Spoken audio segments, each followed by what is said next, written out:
सुन रहे हैं अहम और गीत की अनोखी कहानी, प्यार या तकरार, सिर्फ प्रतिलिपि एफएम पर। अहम मायूस आवाज में बोला, छोड़ना, मैंने मना कर दिया। मैंने 250 करोड़ में डील फाइनल करने को कहा था, लेकिन उन्होंने कहा कि ऑलरेडी उनके पास 300 करोड़ देने वाला क्लाइंट है। ध्रुव आश्चर्य से बोला, उस जमीन के लिए 300 करोड़?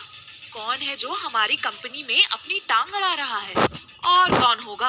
वही रंजीत सेठी। रंजीत सेठी? वो कब से इस धंधे में उतर गया? वो तो अपनी ब्यूटी प्रोडक्ट वाली कंपनी में ही खुश था। कहीं वो अपनी भड़ास तो नहीं निकाल रहा है? हाँ, अपनी बेइज्जती की भड़ास ही निकाल रहा होगा।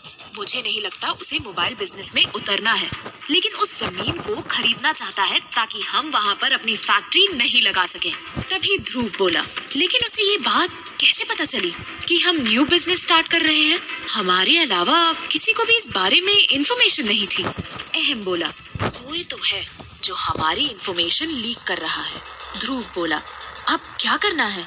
हम रंजीत सेठी को जीतने नहीं दे सकते। अहम मुस्कुराते हुए बोला, मैं वही सोच रहा था कि रंजीत सेठी को मैं कैसे जीतने दे सकता हूँ। मेरे पास एक आइडिया है।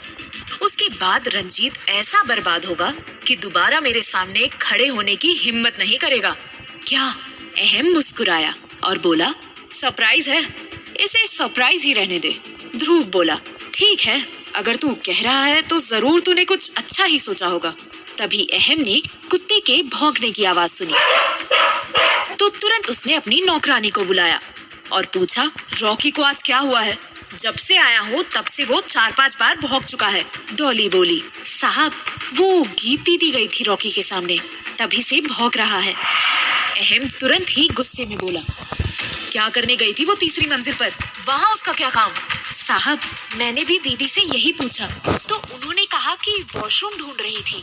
अहम गुस्से में बड़बड़ाया, ये समझती क्या है अपने आप को? आने दो उसे कल, अगली बार वो भूल जाएगी कि बिना परमिशन के घर में यहाँ वहाँ घूमना कितना खतरनाक होता है।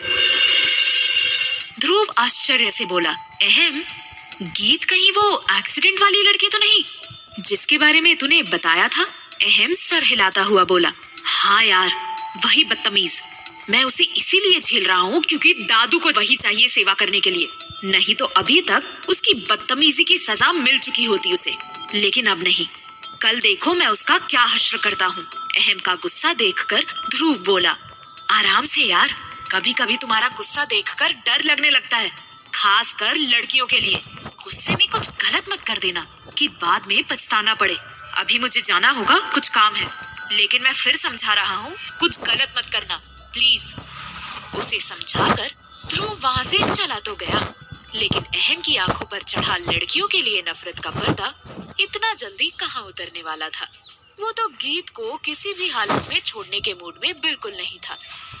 वहीं गीत इन सब बातों से अनजान अपनी बस्ती पहुंची। लीना भी उसका पीछा करते हुए बस्ती तक पहुंच चुकी थी। उसने वहां गीत का घर भी देख लिया था, लेकिन आसपास की गंदगी देखकर उसका घर के पास जाने का इरादा बदल गया। वह वापस तो जरूर लौट आई, लेकिन गीत के प्रति उसका इरादा नहीं बदला था। उसने गीत को सबक सिखाने की ठान ली थी।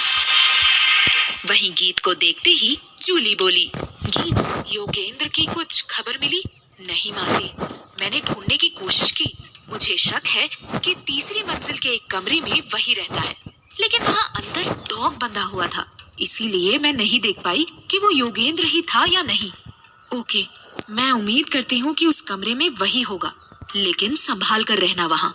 मासी, आप चिंता मत करिए, कुछ नहीं होगा मुझे। आप देखिएगा कैसे कल वो डॉगी मेरे इशारे पर नाचेगा। इतना कहकर वो कमरे के अंदर फ्रेश होने के लिए चली गई। जूली भी अपने काम में व्यस्त हो गई। अगले दिन गीत थोड़ा लेट अहम के घर पहुंची।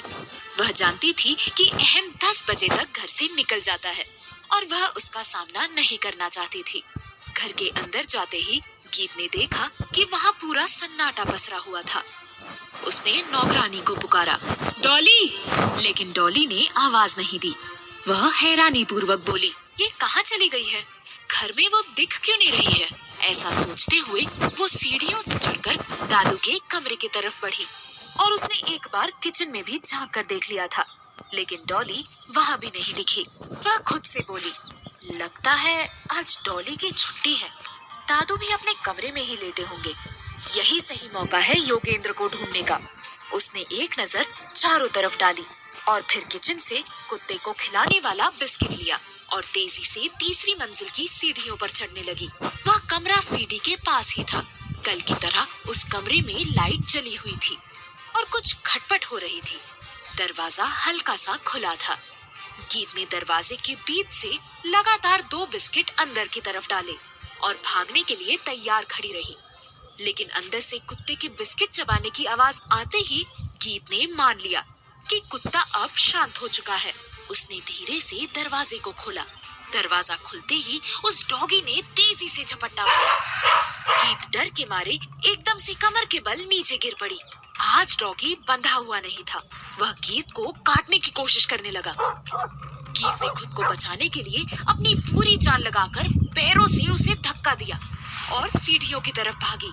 वह सीढ़ी तक पहुंची ही थी कि कुत्ते ने एक बार फिर उस पर झपट्टा मारा। लेकिन तब तक अहम उस कमरे से बाहर निकला और उसने कुत्ते को पकड़ लिया। लेकिन कुत्ते के झपट्टे मारने के कारण गीत खुद को संभाल नहीं पाई और सीढ़ियों से लुढ़कते हुए दूसरी मंजिल पर जा गिरी। उसे पूरे शरीर पर काफी चोटें आई थी। शुक्र ये था कि उसका सर नहीं फटा था। उसी समय अहम कुत्ते के साथ नीचे आया। कुत्ता उसे देखकर जोर जोर से भौंक रहा था। गीत फर्श के बल लेटी हुई थी। अहम ने बिना उस पर दया दिखाए घूरते हुए कहा, अगर मैं सीढ़ियों पर गिरने से बचा सकता हूँ तो सीढ़ियों से नीचे गिराना भी आता है मुझे। गीत अचानक फफक कर रो पड़ी। उसी समय दादू की गुस्से से भरी आवाज अहम के कानों में सुनाई पड़ी, अहम! क्या दादू अहम को सजा देने वाले हैं? क्या इतना कुछ होने के बाद गीत वहाँ सेवा के लिए वापस रुकने के लिए राजी होगी? अहम के दिमाग में रंजीत को मात देने के लिए आखिर कौन सा नया आइडिया आया है? सभी सवालों के जवाब जानने के लिए सुनिए प्यार या तकरार, सिर्फ प्रतिलिपि FM पर।